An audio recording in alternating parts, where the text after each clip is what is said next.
Hello, ഇന്ന് നമുക്ക് കപ്പ കൊണ്ട് നല്ലൊരു വിഭവം ഉണ്ടാക്കാം. ഇത് കപ്പ 4 എണ്ണമുണ്ട്. ഇത് ആദ്യം നമുക്ക് തൊലിയൊക്കെ ഇങ്ങനെ കളഞ്ഞ് ചെറിയ കഷ്ണങ്ങളാക്കി മുറിച്ചിടണം. കത്തി വിരലിനൊന്നും തട്ടാതെ സൂക്ഷിച്ച് ചെയ്യണം. അതിനുശേഷം നല്ലപോലെ കഴുകി ഇങ്ങനെ ചെറിയ കഷ്ണങ്ങളാക്കി മുറിച്ചിടണം. ഇതിൻ്റെ നാരൊക്കെ കളയണം. നാര് വേണ്ട. ഇനി നല്ലപോലെ കഴുകണം. ഒരു പാത്രത്തിൽ കപ്പ മുങ്ങാൻ പാകത്തിന് വെള്ളം തിളപ്പിച്ചെടുക്കണം.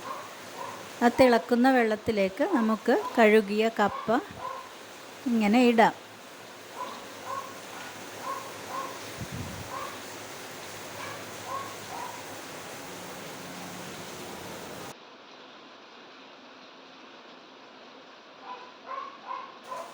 ഇനി ഇതിലേക്ക് അല്പം ഉപ്പ് ചേർക്കണം. ഞാൻ കല്ലുപ്പാണ് ചേർക്കുന്നത്. പൊടിയുപ്പാണെങ്കിൽ ഒരു 1/2 ടീസ്പൂൺ അളവിൽ മതിയാകും. ഇതിലെ വെള്ളം നമുക്ക് ഊറ്റിക്കളയേണ്ടതാണ്. അപ്പോൾ അതിനനുസരിച്ച് നമ്മൾ ഉപ്പ് ചേർക്കണം. കപ്പയ്ക്ക് ഉപ്പ് പിടിക്കണ്ടേ. ഒരു 1/4 ടീസ്പൂൺ മഞ്ഞൾപ്പൊടിയും ചേർക്കാം. ഒന്ന് മിക്സാക്കി പാത്രം നല്ലപോലെ അടച്ചു വയ്ക്കണം.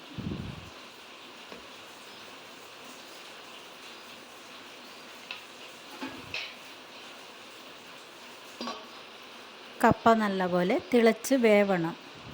ഇനി കപ്പയ്ക്ക് ആവശ്യമായ അരപ്പ് തയ്യാറാക്കാം. അതിന് ഒരു 4 പച്ചമുളക്, എരിവ് കുറഞ്ഞ പച്ചമുളകാണ്, ഒരു 1/4 കപ്പോളം തേങ്ങ എല്ലാം ഒരു മിക്സി ജാറിലിട്ട് ഒന്ന് കറക്കിയെടുക്കണം. ഇതുപോലെ നമ്മുടെ കപ്പ നല്ലപോലെ വെന്തിട്ടുണ്ട്. ഇനി സ്റ്റൗ ഓഫ് ചെയ്യാം. ഇതിലെ വെള്ളം മുഴുവൻ ഊറ്റിക്കളയണം.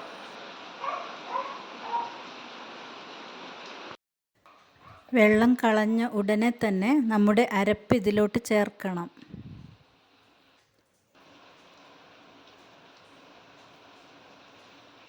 ഇങ്ങനെ ചേർത്ത് നല്ല പോലെ കപ്പയുമായി മിക്സ് ചെയ്യണം. നല്ല ചൂടിൽ തന്നെ ഈ അരപ്പ് ചേർക്കണം.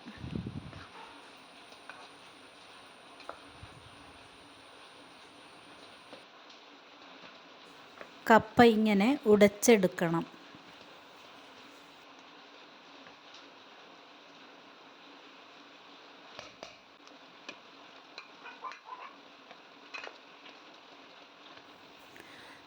നല്ല പോലെ മിക്സ് ചെയ്തതിന് ശേഷം ഇതിലേക്ക് കടുക് വറുത്തിടണം.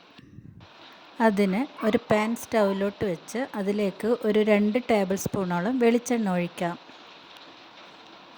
വെളിച്ചെണ്ണ ചൂടായതിന് ശേഷം ഒരു ടേബിൾ സ്പൂണോളം കടുക് ഇടാം.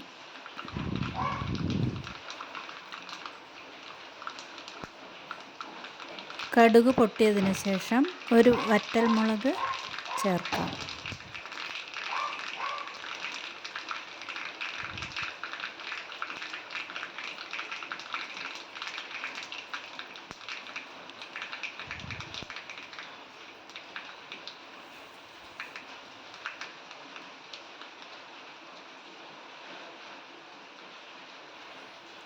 ഇനി നേരെ കപ്പയിലോട്ട് ഒഴിക്കാം.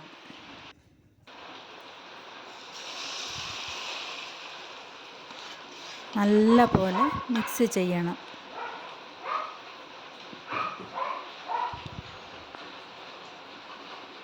അങ്ങനെ നല്ല ടേസ്റ്റുള്ള നമ്മുടെ കപ്പ വിഭവം റെഡിയായി. ഇത് ചിക്കൻ കറിയുടെയും മീൻ കറിയുടെയൊക്കെ കൂടെ കഴിക്കാൻ നല്ല ടേസ്റ്റുള്ളൊരു വിഭവമാണ്. കറിയൊന്നും ഇല്ലാതെയും കഴിക്കാൻ നല്ല ടേസ്റ്റാണ്. എല്ലാവരും ഉണ്ടാക്കി നോക്കണം. നമുക്കിന്ന് അയലക്കറിയുടെ കൂടെ കപ്പ കഴിച്ച് നോക്കാം.